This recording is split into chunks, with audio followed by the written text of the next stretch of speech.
नमस्कार मित्रांनो, स्वागत आहे तुमचं आपल्या एका नवीन यूट्यूब ब्लॉगमध्ये. आणि मी आज निघालो पूर्ण फॅमिलीसोबत बाहेर. नेरळला एका प्रॉपर्टीचं शूट आहे, फार्म हाऊसचं शूट आहे. सो ज्यांना माहिती आहे मी इन्स्टावर कॉन्टेंट वगैरे क्रिएट करतो, फूड ट्रॅव्हल वगैरे एक्सेट्रा एक्सेट्रा.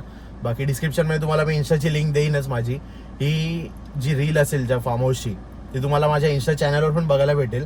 बाकी इथे व्लॉगमध्ये पण मी तुम्हाला पूर्ण फार्म हाऊस दाखवेन, कसं आहे फार्म हाऊस, काय रूम्स वगैरे, पूल अँड एव्हरीथिंग, त्यांचं फूड काय, पॅकेजेस वगैरे किती आहेत, कसं काय, एव्हरीथिंग मी तुम्हाला इथे दाखवेन सगळं. बाकी फॅमिलीसोबत निघायचं हे कारण की त्या साईडला चाललेलो, म्हटलं फॅमिलीसोबतच जाऊ, त्यांना पण कुठेतरी फिरून घेऊन येऊ असं. तर व्लॉगमध्ये तुम्हाला कळेलच. पुढचा माझा काहीच प्लॅन अजून फिक्स नाही आहे, कुठे जाणार आहे काय किंवा कसं. सो पुढे पुढे मी तुम्हाला व्लॉगमध्ये कळेलच कुठे जाणार आहे आपण काय. सो पहिले आता आपण इथून निघूया. Let's go.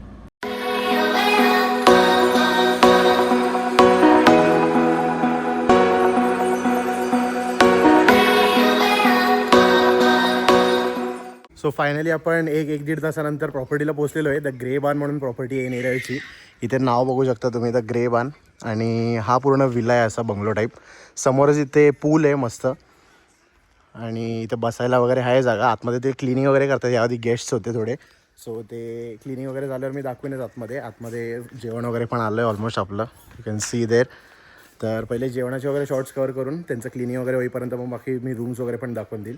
So he overall property आहे. इथे समोरच असा बंगला आहे आणि त्याच्यासमोर इथे पूल वगैरे.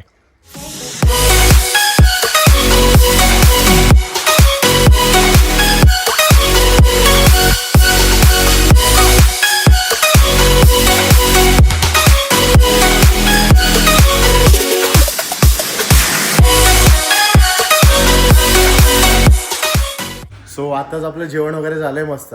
जेवण मी तुम्हाला दाखवलं आहे. जेवणात व्हेजमध्ये आपल्याला डाळ राईस होता, चपाती होती आणि बटाटा मटरची भाजी होती. नॉनव्हेजमध्ये चिकन होतं. पण टेस्ट सांगू तर एक नंबर होती, क्लास होतं जेवण एकदम. याचं पॅकेज मी विचारलं 3-3.5 समथिंग आहे विथ फूड, आणि विदाऊट फूड समथिंग 1500 आसपास आहे.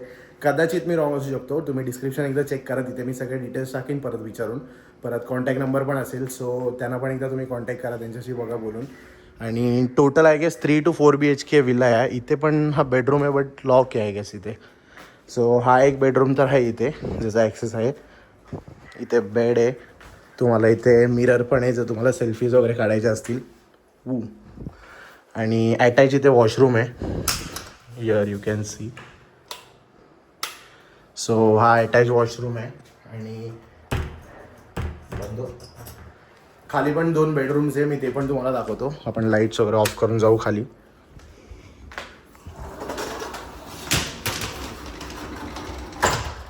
सो ओव्हरऑल हा वरचा फ्लोर आहे. तुम्हाला इथे पण जागा आहे ओपन, जर तुम्हाला रात्री बसायचं वगैरे असेल, चिल करायला, हँगआउटसाठी वगैरे मस्त ओपन स्पेस आहे पूर्ण.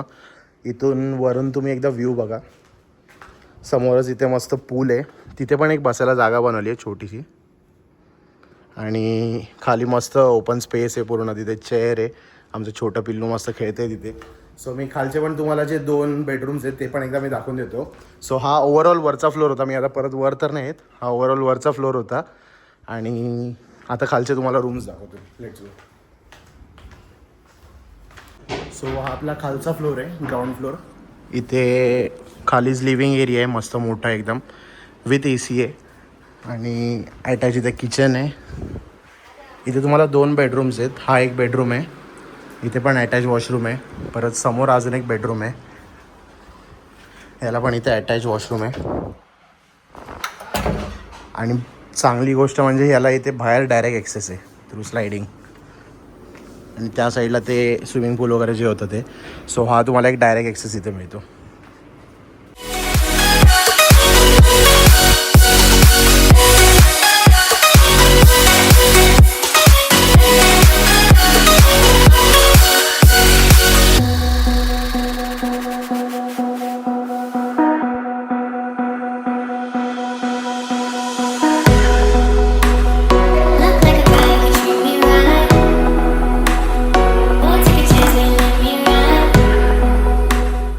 सो ऑलमोस्ट आपण निघतोच आहे आता. मी कार पण तिकडे बाहेर लावली आहे, सगळे बसत आहेत गाडीत.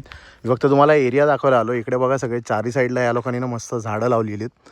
आंब्याची झाडं आहेत, मिक्स आहेत सगळे. आंबोली आहे, इथे फणसाचं आहे, तिकडे नारळाचं झाड आहे, परत इथे समोर चिकूचं झाड आहे. तर मस्त पूर्ण ग्रीनरी आहे. पावसात तर इथे जामच भारी मजा येत असेल. सो ओव्हरऑल प्रॉपर्टी तर खूपच भारी आहे. मी तुम्हाला दाखवली पण आतून कशी काय आहे. मी तुम्हाला पॅकेज डिटेल्स मगाशी पण सांगितलेच मी, पण डिस्क्रिप्शनमध्ये पण एकदा टाकून देईन, यांचा कॉन्टॅक्ट नंबर वगैरे देईन. सो तुम्हाला कधी यायचं असेल तर इथे कॉन्टॅक्ट करा नक्की. बाकी बघू आपण इथून आता पुढे कुठे जाऊ, सो ते तुम्हाला व्हिडिओमध्ये कळेलच. नाहीतर आपण हा व्लॉग एंड करू लवकरच. सो फार्म हाऊस नंतर माझा प्लॅन तर लोणावळ्याला जायचा होता, पण ऑलमोस्ट आता 5-6 झालेत जाईपर्यंत. ट्रॅफिक वगैरे तर ऑलमोस्ट 2 तास लागतील. तर 7 वाजता अंधारात काहीच मतलब नाही, तिकडे सनसेट वगैरे काहीच दिसणार नाही. तर या सगळ्यांना मी आता कर्जतची मूर्ती बघायला घेऊन आलो आहे, प्रति पंढरपूर जे बोलतात. मम्मीने वगैरे कोणीच बघितली नव्हती ही मूर्ती, तर त्यांना सगळ्यांना इथे घेऊन आलो आहे. आता इथून तर घरीच जाऊ आपण डायरेक्ट. दुसरा तर काही प्लॅन नाही आहे अजून, कारण ऑलमोस्ट 5 वाजले. घरी जाता जाता अजून 1-1.5 तास तरी लागतील आरामात. 2 तास पकडा जर थांबत गेलो तर. So this was it for this vlog. आणि या व्लॉगमध्ये जो फार्म हाऊस वगैरे दाखवला, जर इंटरेस्टेड असेल तर दिलेल्या नंबरवर कॉन्टॅक्ट करा आणि जा तिथे एन्जॉय करा. मस्त आहे फार्म हाऊस वगैरे, जेवण वगैरे पण खूप छान होतं. नंबर वगैरे सगळे डिटेल्स तुम्हाला डिस्क्रिप्शनमध्ये भेटतील. इंस्टाची पण लिंक मी डिस्क्रिप्शनमध्ये टाकीन, जर फॉलो केलं नसेल तर तिथे पण फॉलो करा. बाकी भेटू आपण पुढच्या व्लॉगमध्ये. Till then see you, take care, bye bye.